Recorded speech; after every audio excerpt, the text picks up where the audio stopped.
Hey, this is Jared McDonald. I own Ram Property Management. I'm here with Nathan Cruz, owner of Sojourn. I'm excited because we're going to announce our partnership to do short-term rental as part of Ram Property Management and Sojourn together.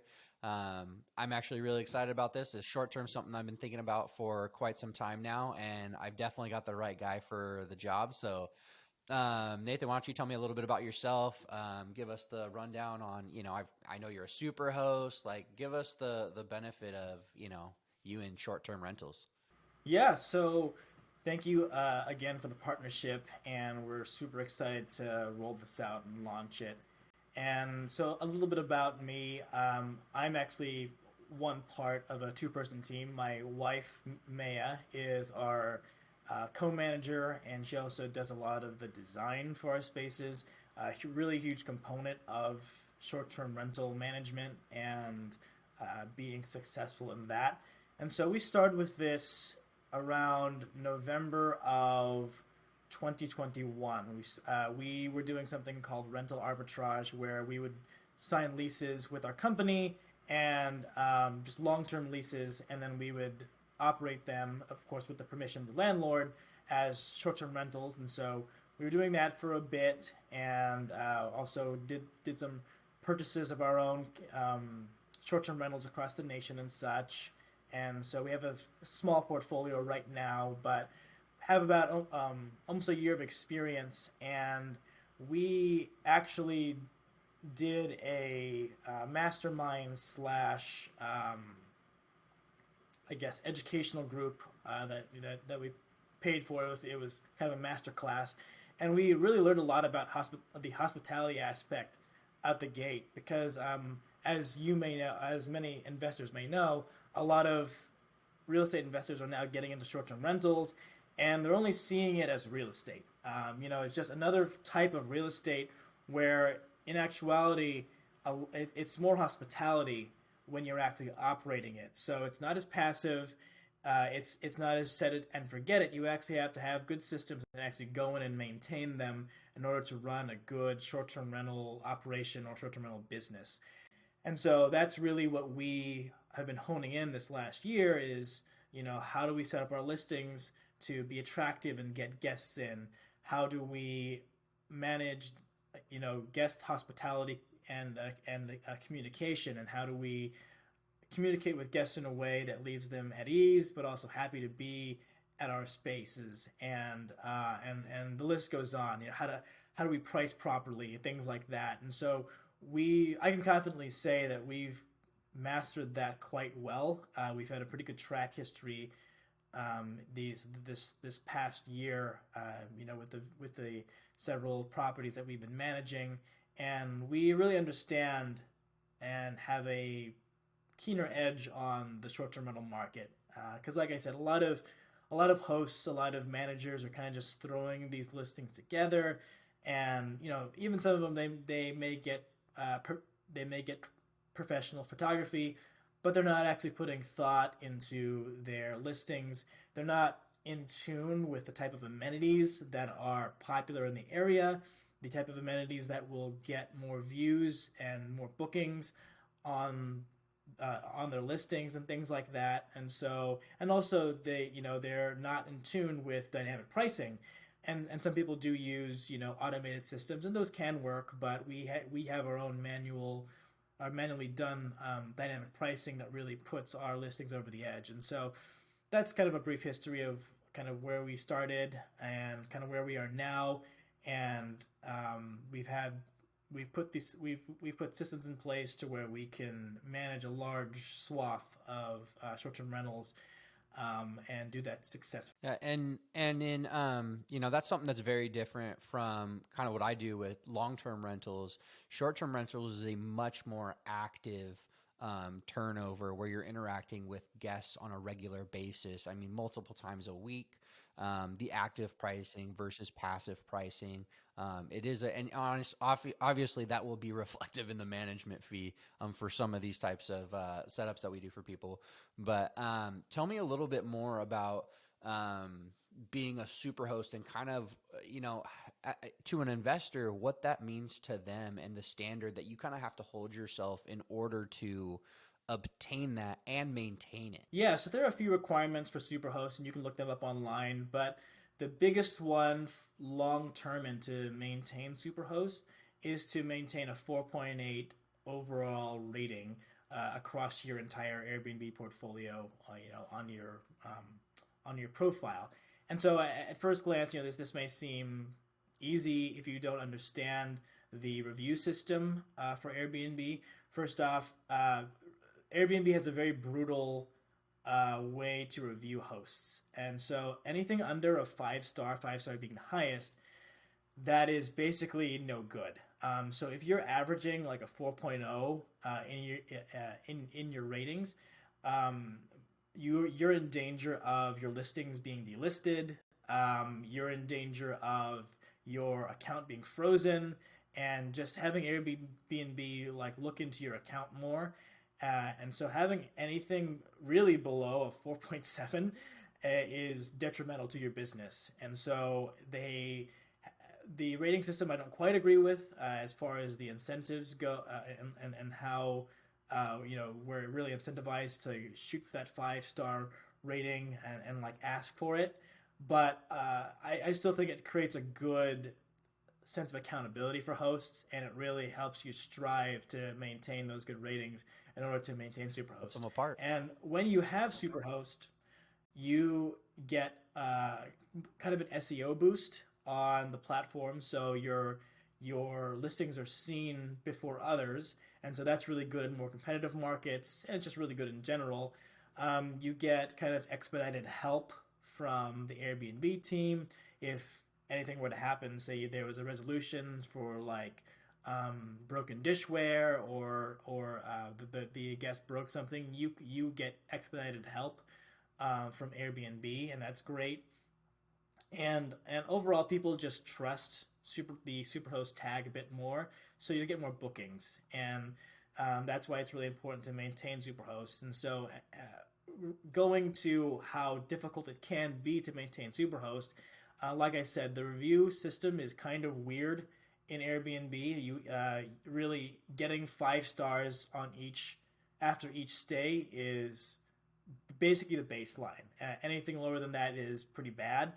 And so there's a lot that you have to do to get that, because one, you have to set right expectations, right? Because most people, when they're reviewing things like on Yelp or on Google reviews, they'll put a 4 stars or like a 3.5 stars very casually, and that's actually not bad. Like if you think about you looking up a restaurant, I'd happily go to a 4.0 or a 4.5 star restaurant on Yelp or something like that, and it'll still be a great experience.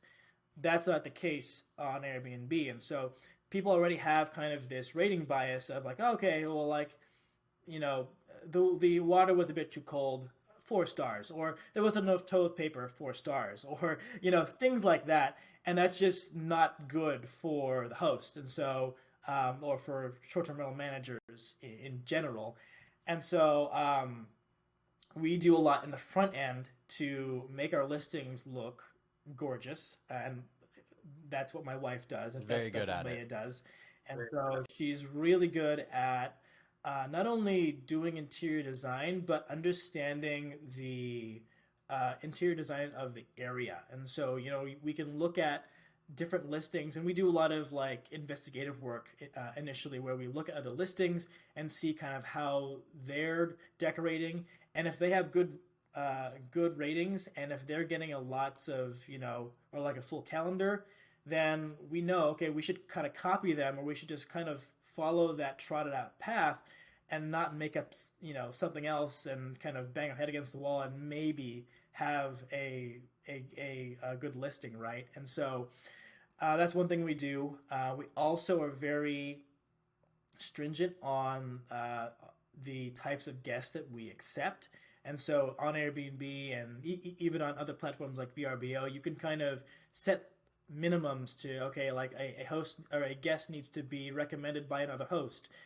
They have to have at least 1 review, or they have to, they have to have a profile picture. They have to have verified their information and their identity and things like that. And so we use kind of the strictest metrics for that. And if a guest qualifies, then they can instantly book our place. But if they don't, then they get reviewed by us, and then we have a laundry list of questions that we ask them, and we kind of feel them out. And we got pretty good at getting a good feel for the guests and which guests will be problematic and which guests won't, right? And so we have a really good screening metric for that. And getting the best guest will usually guarantee, well, one, less wear and tear on the property, less issues, during their stay, and then a good review. And so, like it really checks lots of boxes. So there's going to be a lot of like interweaving with the type of standards and systems that we have in place to get good guests and to make good listings. And then of course we take professional photos and we make sure that our photos are crisp, are top notch, so that we can set a good expectation.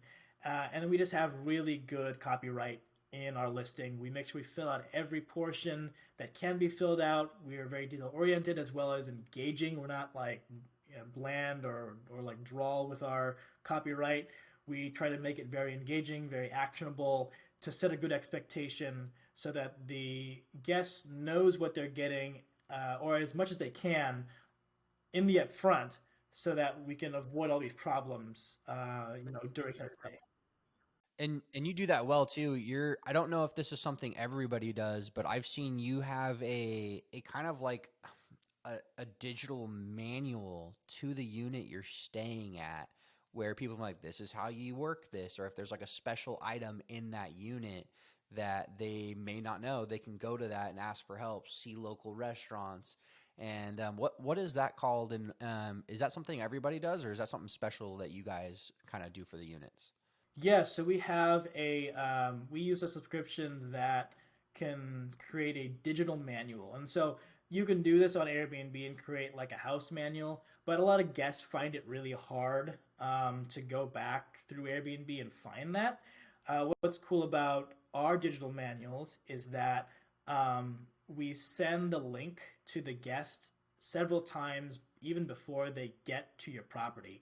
And so when they click on the link, there's an initial pop-up that says, hey, download this digital manual as an app to your phone. So they can do that, and then they'll have access to that through, like even before their stay and throughout their entire stay. So if they ever have a question, they just click the button on their phone, up pops the manual, and it goes through everything: how to check in, when check-in time when checkout time is, and it goes through all the amenities and how to operate them. And we even go a step further and record videos on how to operate things. So if you have a barbecue grill, we just show a really quick step-by-step way of how to turn it on, how to turn it off, how to operate it properly, things like that. Because we really want to make sure that, again, set good expectations. And if you give the guest enough instruction and information on all the amenities, then they're not going to be asking you questions, even late at night, to where if you miss their message, if you're busy or like life just happens, if you miss messages, that can upset a guest, and that can result in a bad review. So getting as much information in a very engaging way as good as possible, that is a sure way to get a great review and great guests. So let's hop into, we kind of, you already kind of brought this up a little bit, but when I think about my investors, I think about some of the stuff that's going to be the two kind of things that they're instantly going to be concerned about. And that's, and honestly, like if we're managing an HOAs, anything like that, it's going to be problem guests and probably like wear and tear to the unit. And to me, I already know there's benefits to operating this way because our stays are less than 30 days. We're getting around the eviction laws and a lot of that kind of stuff that we can run into, to where if we have a problem with one of the guests, we can have our neighbors call, hey, those people were trash, don't let them come back, and it's an easy fix. Versus I'm going through the eviction process for 3 months, they hate their neighbors, they're causing a bunch of problems, they start a fire, stuff like that I know I've seen people have to deal with. So from there, I'm already seeing that element. But I guess give me some more information for any investor who's like, man, I'm worried about my neighbors, I'm worried about all these different people coming, the HOAs that are pissed off about, potential comings and goings, and kind of that kind of stuff that they could expect. It sounds like you mentioned the highest strict rating of that, but like, what are you seeing at other places? I know in the beginning of Airbnb, this was a big issue. Everybody was terrified of it. Where are we at kind of now with those kind of problems? Yeah, yeah. No, I'll address the guest part first, because I've already kind of gone into that. But a little history about Airbnb is that it really started out as kind of this couch surfing, really cool hipster thing to do, and you'd have like craft beers in a mini fridge, and people would sleep on your couch, and it'd be a way for you to maybe earn a bit of money on the side, but also just have really cool travelers stay in your home. And that's really how Airbnb started. But I mean, to its credit, but also to its kind of not downfall, but it created a lot of problems. Airbnb grew way too fast, and they didn't have a set kind of mantra or slogan to follow of what kind of experience they wanted to provide. They're now kind of curating that now, but and maybe get into that as far as what type of listings or what type of homes or units are good for Airbnb. But so they grew too fast, and it got way too popular. And of course, savvy business people and real estate investors were like, hey, let's take advantage of this. The margins are way higher than long-term renting, and I can scale faster, especially if I do it in a city. And so you had all these you had all these problems in metropolitan areas where you had crazy guests who were, shooting, in your listing, or they were hosting these huge parties, or they were crashing cars into buildings and stuff like that. And so That happens in long term too. it was, yeah, it was rough. And some of that stuff still happens today, especially in the more metropolitan areas. And so that can be more of a risk there, but largely that's what people think about when they're thinking about, okay, what type of guests am I getting? And then And I that's think probably the more person without a profile picture and like exactly, no having reviews. bad ratings, or they're new to Airbnb, and of course you just don't vet them right, because if you as the host are just thinking about profit and then just thinking about getting your calendar full, and you're not willing to say no and kind of remind yourself, okay, well, this is also a house, and if it was my house in my neighborhood, would I want these people who maybe are pretty sketchy with their communication, or they seem kind of passive aggressive, or they seem aggressive, with their communication? Would I actually want them staying in a neighborhood that I would live in? Well, no. So we'll pass on that because it's gonna save us so much more headache, right? And Well, and so, it's so much easier for you to say, no, we don't want you to stay here, versus me, where it's I can only really qualify people on income and credit. Having a phone call with them and being like, nah, no thanks, is not something I can do in long term rentals. right. Actually, yeah. And that's the nice thing about being a hospitality business, is that we are a business that can have the right to refuse service if we feel uncomfortable with it, and that's perfectly fine, right? And so, yeah, like I've mentioned before, as far as problematic guests, we have so many things at the front end to protect against that, and to guard our clients against that, to guard our own listings against that. But as well, we take preventative measures at the listing as well. So all of our listings are going to have some type of security device, either a front door camera and a sound monitor. So there's a really sweet, I think they're a Swedish company called Minute, and they have this device that just monitors sound levels. It also monitors the amount of Bluetooth devices in the area. So it's a good little nifty thing Party to killer. protect against parties, right? Yeah. Because everyone has their Bluetooth on their phone. So if we get a booking for 10 people and there are 50 phones at the listing, we're going to message our guests and say, hey, so I see that there's roughly 50 people, in your listing. Do you know anything about this?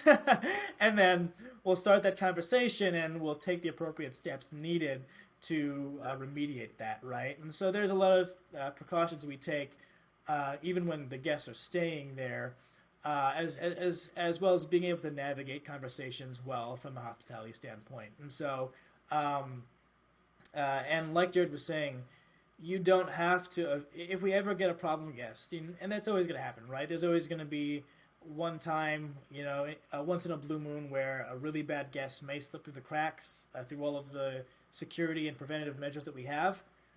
We can call the authorities on them because they don't have tenant rights, and so if they ever are belligerent or they're combative or they are trying to not leave and trying to get those tenant rights by staying in your unit, we can just call the police on them and have them removed off the premises because now they're trespassing because they are in direct violation of the rental agreement that we have through Airbnb by them booking, right? And well, that's another thing too, is where we have very extensive house rules, and so oftentimes guests don't read that because it's just minutia, jargon and mumbo jumbo. Yeah.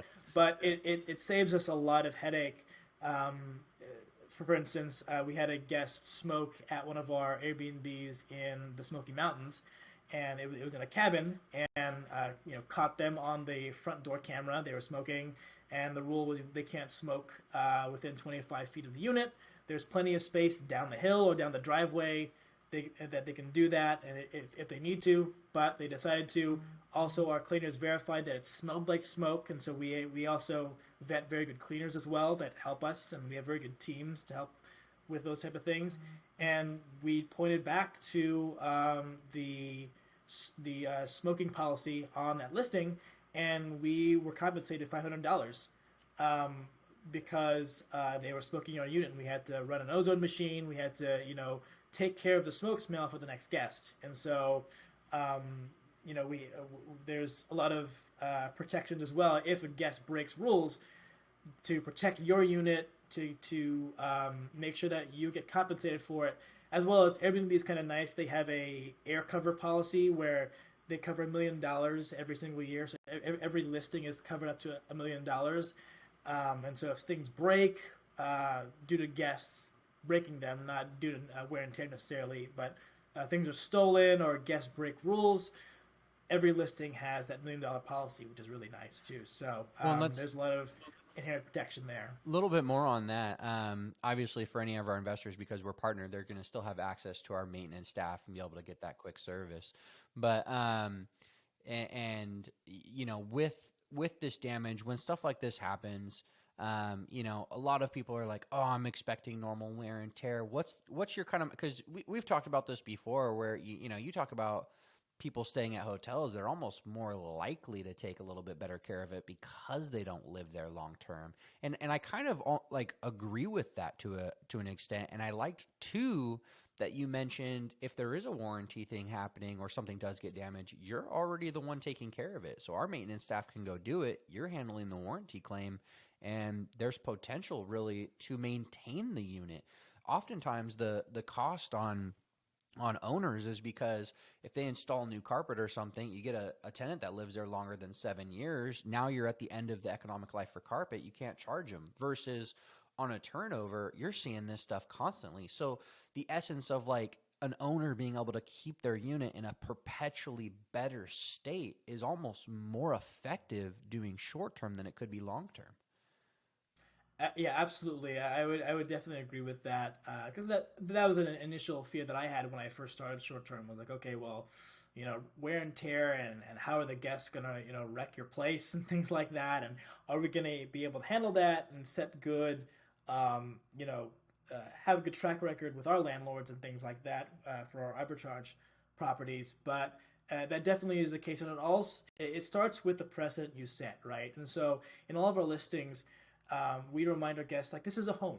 This is a home, and this is a home that you're like, we want you to enjoy the amenities, enjoy how cozy it is, how chic it looks, but it's a home and it's not a hotel. And maybe that is actually a differentiator, that like, oh, it's a hotel, they're a big business. Sure, wreck the place and like, pee all over the sheets and things like that. Yeah. But when you kind of set the tone of that, okay, this is a home that someone would live in, then it's like, okay, well, I'll take care of it. And then I won't do certain things to cause damage, or if I do, we've had a lot of guests like actually notify us like, hey, I broke your toilet, or hey, I this thing broke, or even like, hey, we used your fire extinguisher and we replaced it, right? And so like setting a good precedent on how to think about your listings from a guest perspective, that is one thing that we do to help them take good care of it. And as well as that, we have from a practical standpoint, if you do short-term rental, you're going to have a cleaning crew in your unit, even up to 4 times a week during busy That's seasons. really nice And for so maintaining the they're going unit. to, yeah, and so they're constantly cleaning the unit. And we train and expect our cleaning teams to send pictures of any kind of damages that happen, and so any small thing is getting fixed, or at least we're doing a maintenance job on it to make sure that it's extending its life, and that we now know about it, so that okay, well, this certain thing is kind of squirrely now. So in the next month or two, let's review how it's doing and let's replace it if need be. And that just does wonders for the keeping the maintenance and the pristineness of your property up, right? Just constant oversight, constant maintenance, and then guests who are actually treating it really well. There's actually a lot less wear and tear than you would have with long-term renting, because when someone's long-term renting your home, and if they're there for 5 years, it's great that you have that constant revenue and you have a tenant and you don't have to worry about turnovers. But you just kind of get used to things, right? As a long-term renter, like you do weird things. You store Oh, don't. like heavy objects on a shelf that can't handle They that. do awful You things. know, like, They do yeah, dirt awful, accumulates in disgusting things places to and you those have to units. repaint. Right, exactly. And so like the rehab bill or the renovation bill ends up being fairly high, at the end of a turnover, especially if a guest or if a tenant's been there Depends on for who's doing many that years. turnover, but it's still pretty, yeah, pretty significant. You go to a property manager where they charge you a turnover fee, and then you got all these bills for repairs and cleaning and stuff, then you're looking at some pretty significant bills. We get our stuff turned over real quick and usually for a cheaper price, but even then on a short term, I mean, people I'm almost just, talking about it thinking like, even if it broke even, because I'm saving myself, especially in California, the liability of eviction costs, all the problems that come with that. I'm having a cleaning crew in my place on a regular basis. My return's going to be better. Sure, there's a little bit of an upfront setup fee with furnishing and stuff, but down the long run, it does seem like a really good idea. And just for everybody, so when it comes to units that are going to fit this, obviously we were only going to be opening this up for units that we think are a good fit, qualified, meet the search engine optimization for them to be able to get a return that we think makes sense, and is going to be a unit that you can keep that rating up with and manage effectively.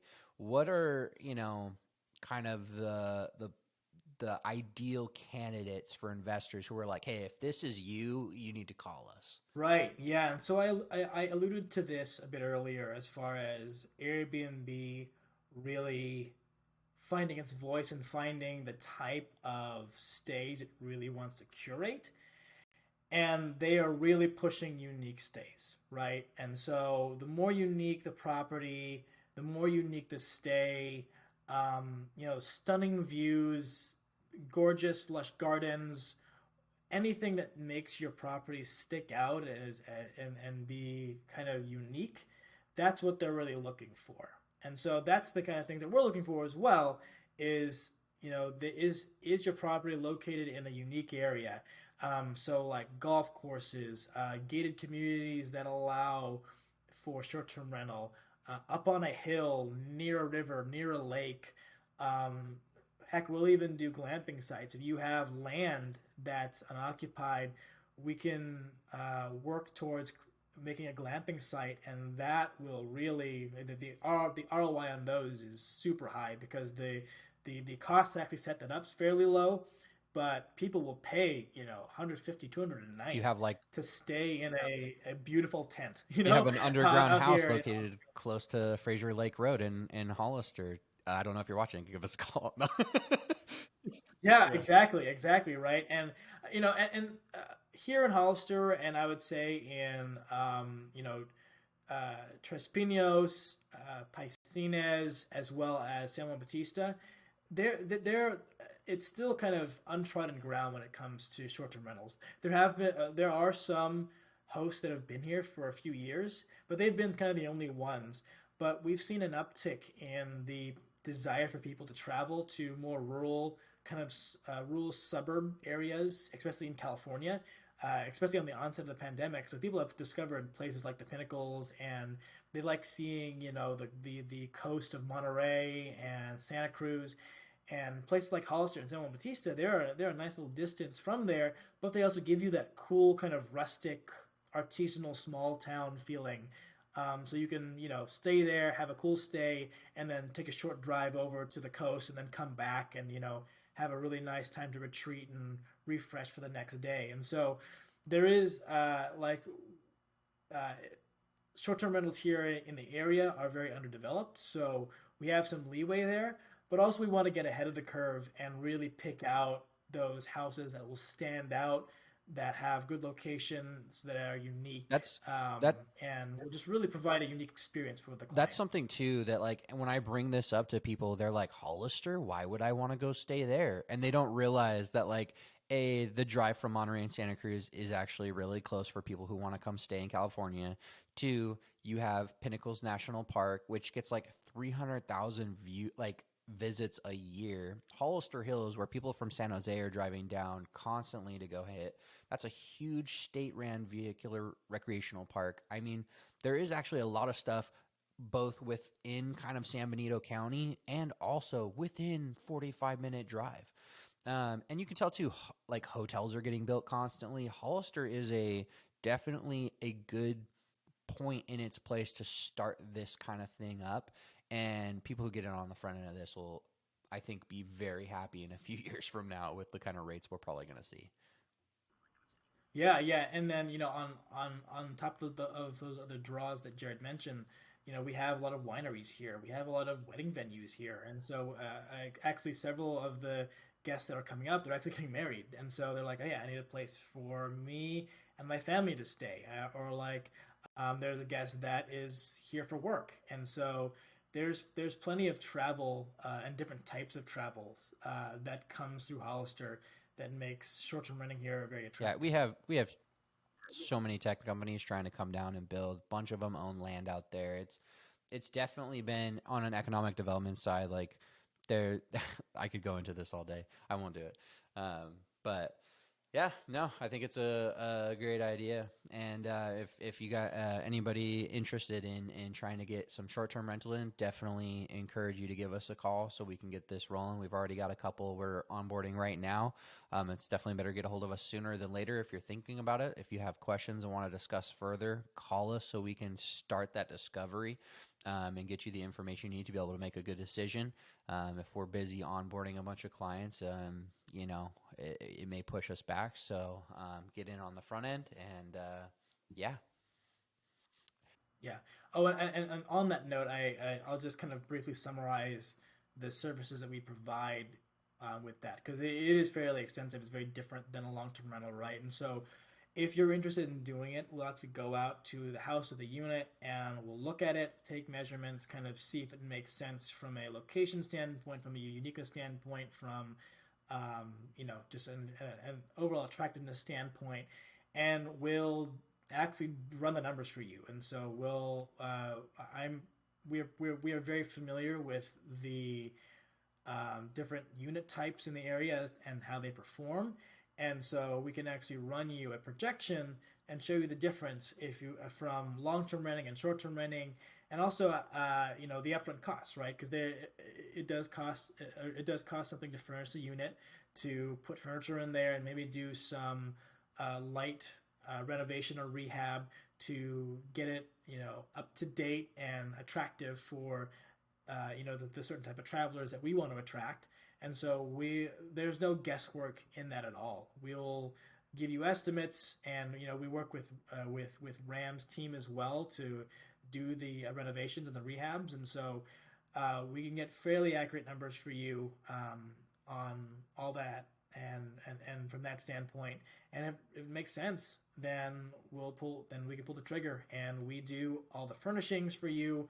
It's completely hands off, because usually for investors that get into this, they're getting their hands in the mud. They're doing all the furnishings, but we've created systems and we've done all that so that you don't have to do that. And so it's truly turnkey for you, and you just have to approve kind of the work and approve us getting in there and doing it for you. And so that's kind of a summary of our services as well. And we're still there doing bookkeeping and getting you owner reports and getting your annual inspections just to document the condition of the unit as it progresses. And it's the same as we've always done.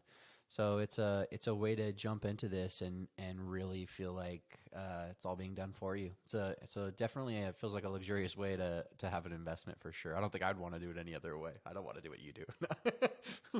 But no, that's great. And yeah. So if you're interested in us, check us out, rampropertymgt.com. You can call us. Our office number is 831-636-9906. Stoked for my new partnership with Sojourn, and looking forward to doing more business.